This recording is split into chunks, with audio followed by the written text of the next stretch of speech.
Welcome back, folks, to our weekly Chalk Talk segment with Brett Gordon, the head coach of the LaSalle College High School Explorers. The Explorers are now 5-0 on the year, a big win over Episcopal just last week. And Brett, it was from start to finish, from Justin Hawkins nearly taking an interception back for 6 on the first play of the game to the very end with Michael Venango running one in. That was a dominant performance from your guys. Yeah, I thought we really played a complete football game on both sides of the ball. We talk week to week that, we don't necessarily want to prepare for an opponent, rather making sure that we as a team are making strides to get better as we approach the October timeframe of the season. We want to be playing our best football. So to be able to dominate the way we did on the defensive side of the ball to set the tone, I thought offensively we executed probably the best we had with the most consistency so far this year. And then it was certainly a good opportunity in the second half as the score got, into our favor, that we were able to get some young guys in and some backups that had a, good chance to get out there and play. And what stood out to me was we saw Dylan Clare from the defensive side of the ball score 2 offensive touchdowns with Big Jamel Williams leading the way, kind of an old school football feel. And wanted to ask you about those plays and those short yardage situations and what was successful for you there. Yeah, I mean, we have 4 or 5 different personnel groupings. So one of those that you saw there was our, classic kind of T formation, 2 tight ends, 3 running backs in the backfield.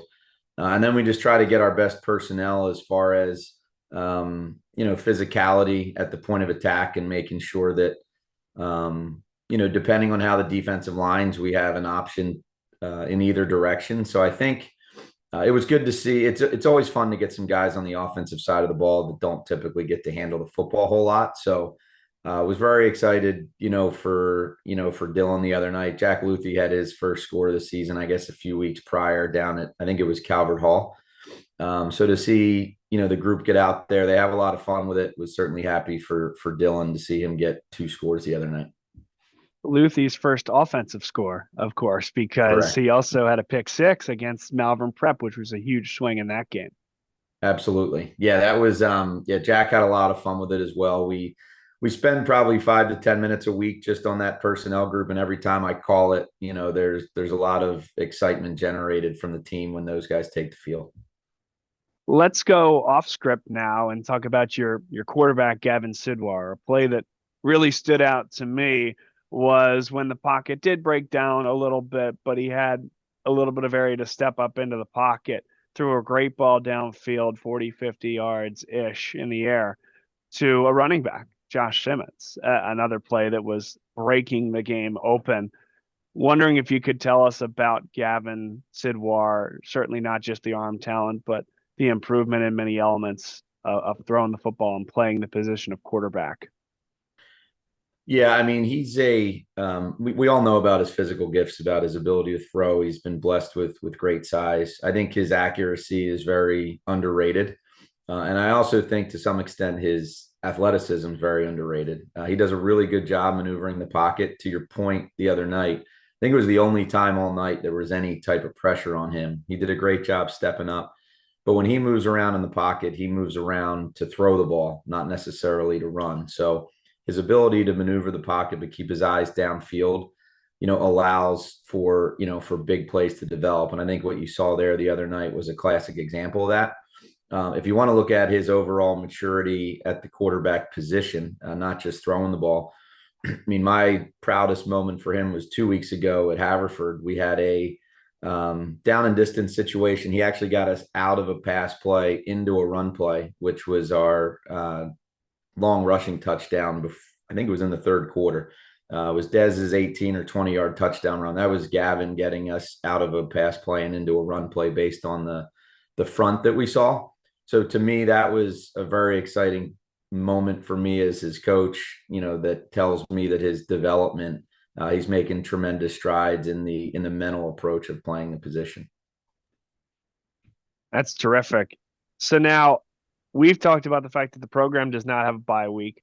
Uh, It de facto is for me. I'm joining you from the beach here, and my guys back I in was going to say, you Philadelphia. look like you're in somewhere I'd rather be right now. So Down in North Carolina. Yes, it's our fall vacation, but the show goes on for LaSalle, and our guys Oliver, Alex, and Tyler will do a terrific job with that broadcast. But you're taking on Cardinal O'Hara for the first time in a very long time. And I wanted to ask you, either in your time playing or in your early years coaching for LaSalle, if there are some great Cardinal O'Hara teams or players that come to mind. For me, I think of Tom Savage and Philly Brown and players that have had significant NFL experience. That's a proud program that was in its heyday in your playing and early coaching career.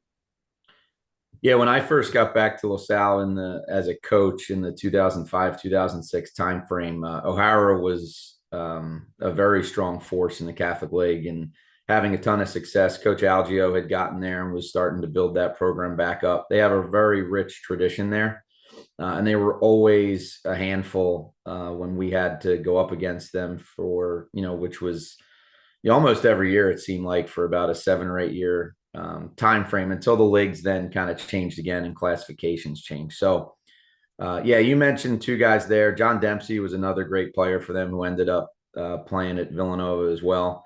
They always had talent, based on where they were situated out in Delaware County. And now, as you fast forward to this year, I've had a chance to spend the weekend taking a look at them on film. They're very well coached. They have a handful of really, really good athletes.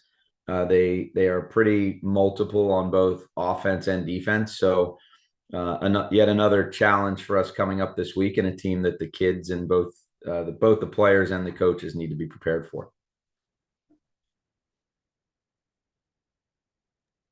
We'll be looking forward to that, Brett. I'll actually be watching it from down here at the beach.